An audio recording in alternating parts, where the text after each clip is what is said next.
যারা জেনারেল শিক্ষিত ভাই, তাদের অনেকে আমাকে বলেছেন, ভাই মানে অলৌকিকতা তো অনেক রকমই হতে পারে, কিন্তু এরকম অলৌকিকতা তো দেখি নাই। এই কোরআনের মাধ্যমে আল্লাহ তাআলা ব্ল্যাক ম্যাজিক থেকে এইভাবে মানুষকে র্যাপিডলি, খুব দ্রুততার সাথে মানুষকে ট্রিটমেন্ট করান। অনেক রুগী আছে দেখবেন কোনো ট্রিটমেন্টে কাজ হয় না, কোনো ট্রিটমেন্টে কাজ হয় না। এগুলো বেশিরভাগ ব্ল্যাক ম্যাজিকের রুগী হয়।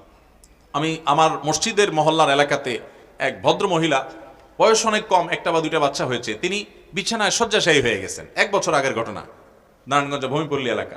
তো সেখানে আমাকে এক ভদ্রলোক নিয়ে গেছেন, যাওয়ার পর আমি ডিটেল শুনলাম। শোনার পরে আমার কাছে মনে হলো যেটা ব্ল্যাক ম্যাজিকের রোগী। ইন্ডিয়াতে নিয়ে গেছেন, অনেক জানিয়ে গেছেন, কোনো কিছু হয় নাই। পরবর্তীতে আমি ওনাকে পরামর্শ দিয়ে একজন রাকির সাথে যোগাযোগ করাই দিলাম।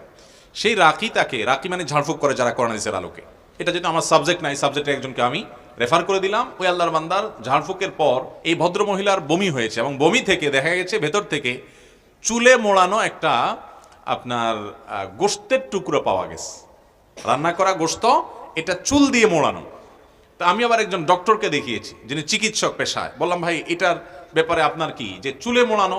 তিনি বললেন যে চুলে মোড়ানো এই জন্য যে চুল ডাইজেস্ট হয় না, হজম হয় না, এটা হজম হওয়ার কোনো উপায় নাই। এটাকে চুল দিয়ে এমনভাবে মোড়ানো হয়েছে যে এটা কোনো দিনই হজম হবে না, ভেতরে থাকবে এবং তাকে শেষ করে দিবে। এবং এটা বের হওয়ার পর থেকে ভদ্রমহিলা পরিপূর্ণ সুস্থ, এখনো বেঁচে আছেন।